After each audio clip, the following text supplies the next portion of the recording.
So let's take a look at this problem. We are given a function g of two variables, x and y, and then we have x and y each defined in terms of two other variables, r and theta. Now you don't necessarily need to know this for this particular problem, but these are the formulas that we use to convert from rectangular coordinates, x and y, and z, to polar coordinates in terms of r and theta. So we could do this problem in one of two ways.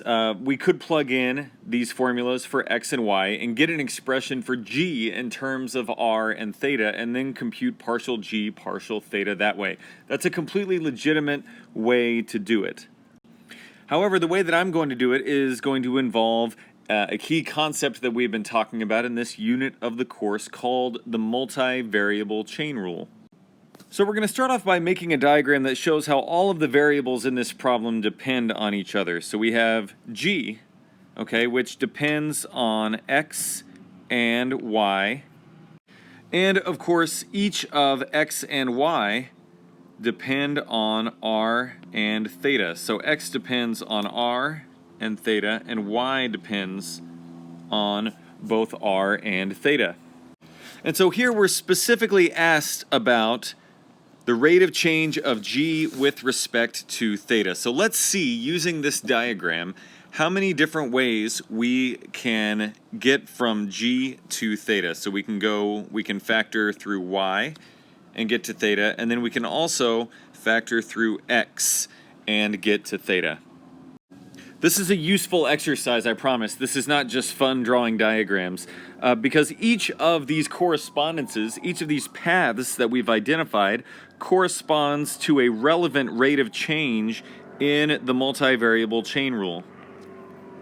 So the relationship between g and y corresponds to partial g, partial y, and the relationship between g and x corresponds to the rate of change partial g, partial x. And then we also have, say, partial y, partial theta, and partial x, partial theta. Now the reason that this helps us with the multivariable chain rule, or I should say helps us remember or serves as a mnemonic device for remembering the multivariable chain rule, is this. So let's say that we are tracing the path between g and y, and then y and theta. Well, that corresponds to the first part of the multivariable chain rule. So partial g, partial y times partial y, partial theta. And there's going to be plus a second term here, and I guess I should label what we're actually computing.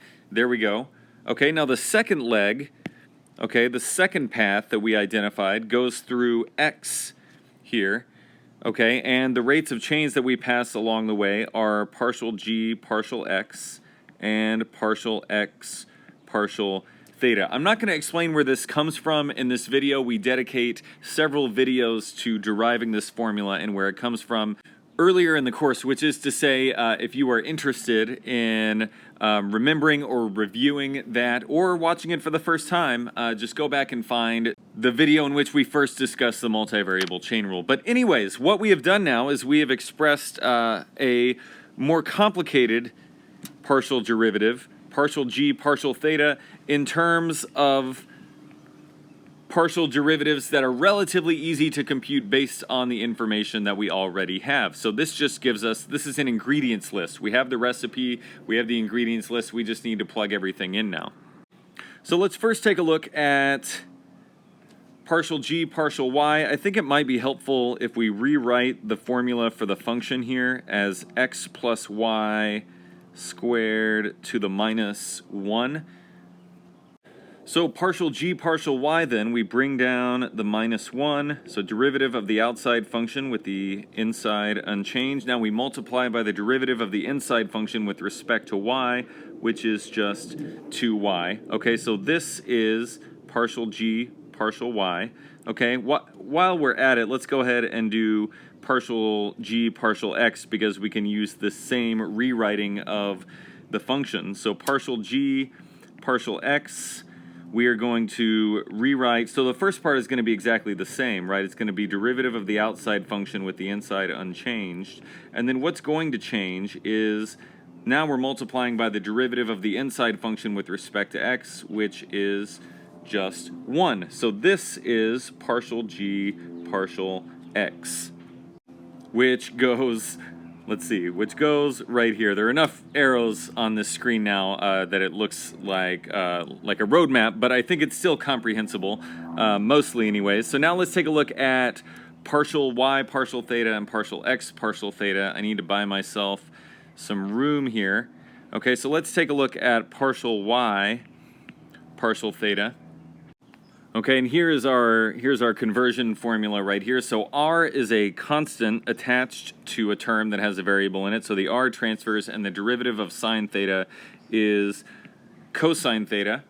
Okay, now let's also compute partial x partial theta. Okay, for the same reason, the r is going to transfer, and the derivative of cosine is negative sine, so this one is negative r sine theta. So we have everything we need.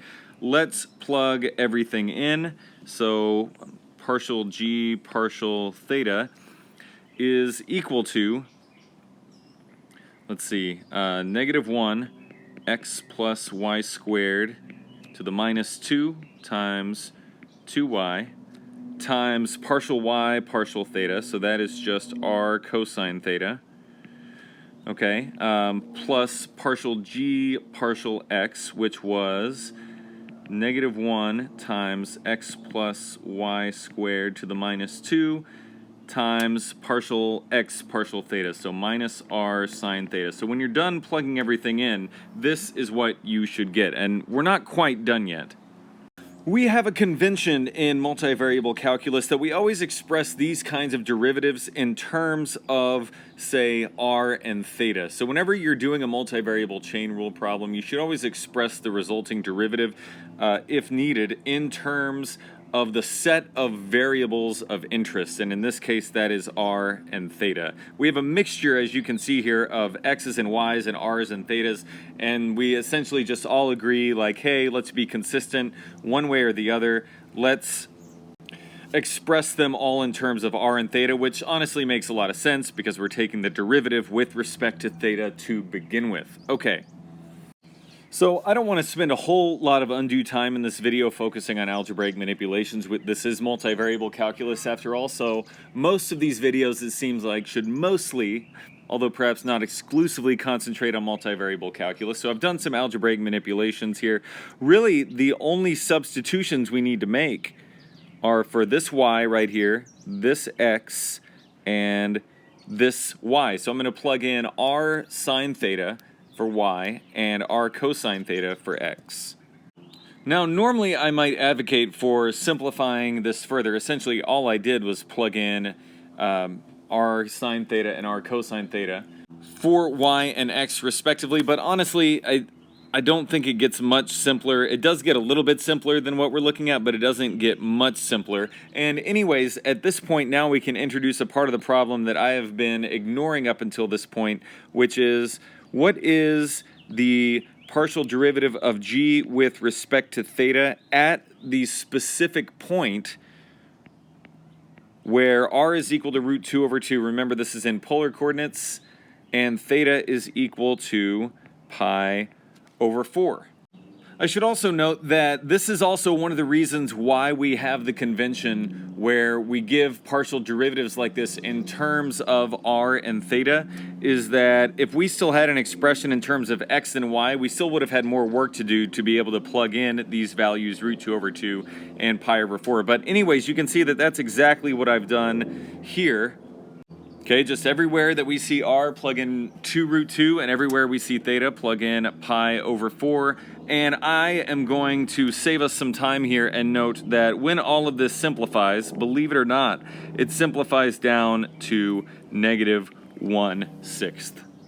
So anyways, these problems are tedious. I mean, we can zoom out here. If we zoom out, you can see, and this isn't even all of the writing that I wrote down for this particular problem because I had to erase stuff to make some room. These problems are tedious, but like a lot of problems in multivariable calculus, they're not terribly difficult. You just have a lot of different moving parts to keep track of, and there are lots of opportunities to make a simple mistake like dropping a minus sign or whatnot. So I would encourage you, in addition to learning the theory of multivariable calculus, also developing this idea of checking your work. Don't just work a problem all the way through a single time.